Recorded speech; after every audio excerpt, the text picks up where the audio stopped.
कराते हैं जिससे कि उसका वापस आना मुश्किल हो जाए।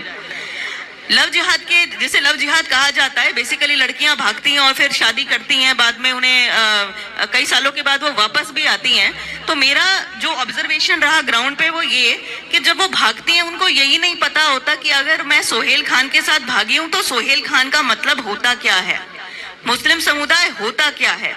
उनको लगता है जैसे कुम्हार, लोहार, बनिया ऐसे मुसलमान, उनको लगता है ये कोई दूसरी जाति है।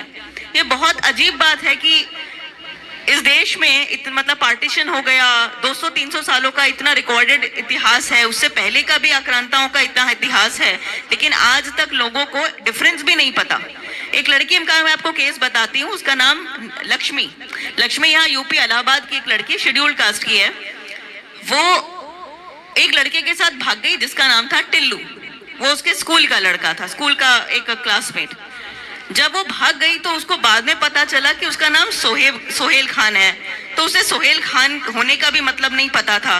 सोहेल खान ने कहा कि हमारा थोड़े रीति रिवाज अलग होता है, हमारे यहाँ जो शादी होती है वो काजी कराता है। तो उसने कहा ठीक है कर लेते हैं। अब वो एक काजी के पास ले गया, वहीं पर एक थोड़ा सा उन्होंने, जैसे होता है ना, ज्यादा कोई शादी का वो तो तैयारियां तो थी नहीं, एक जगह काजी को बिठा दिया, थोड़ा पर्दा वर्दा लगा दिया, थोड़ा सजा वजा दिया, कहा कि बस ये शादी हो रही है।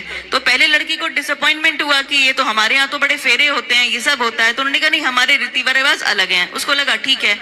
तो काजी आया तो कहा सबसे पहले मौलाना जो भी था कि तुम्हारा धर्म परिवर्तन किया जाएगा क्योंकि तभी तुम्हारी निकाह हो सकता है। उसने कहा ठीक है करा लेंगे। उसे ये भी नहीं पता कि धर्म परिवर्तन होता क्या है, उसे बस ये पता है कि उसे शादी करने का शौक हो रहा है और कुछ अलग सी प्रथा है यहाँ पर।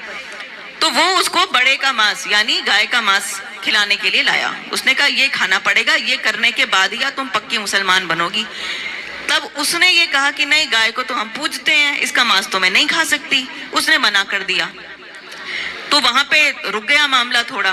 फिर एक दूसरा मौलाना आया आधे घंटे के बाद, वो कटोरी में कुछ सब्जी का गोश्त जैसे होता है ना, रेशे वाली सब्जी, ऐसा कुछ लेकर आया और उसने उससे कहा नहीं वो कोई पक्की कंडीशन नहीं थी, वो गलत था, आप ये खा लो, इससे हो जाएगा। उसने कहा ये क्या है? उसने कहा कुछ नहीं, ये बस हमारा कुछ सब्जी है, हमने अपने तरीके से बनाई है। तो उसने उसको चख लिया। हालांकि बाद में उसको बाद में उसे पता चला कि उसमें गोश्त मिक्स था।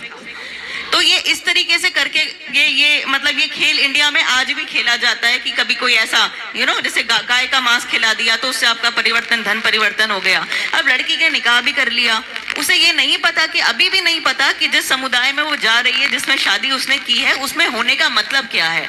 जैसे कई बार कहते हैं ना कि लड़की को पता नहीं चला कि वो सोहेल खान है। नहीं, लड़की को पता था, लेकिन लड़की को ये नहीं पता था कि उस समुदाय का होने का मतलब क्या है।